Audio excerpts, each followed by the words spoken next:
In this video, let's see how to create an action plan for KPIs. From the navigation bar, select All.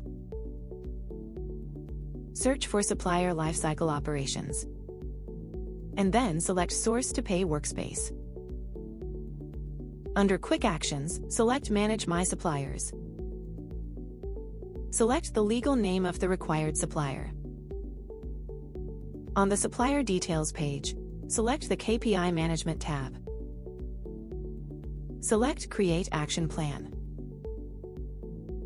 Select the KPIs to be tracked.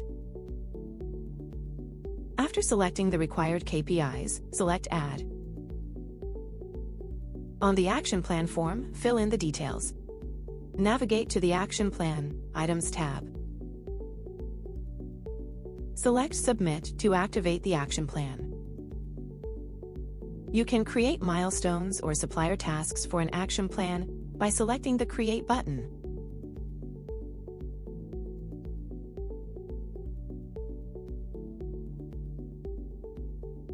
For example, to create a task, select the Supplier Task option.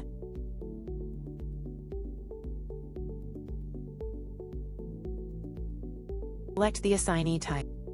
Select the required action type.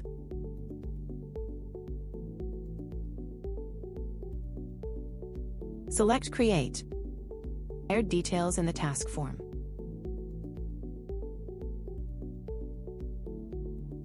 Select Save to create and save the new supplier task.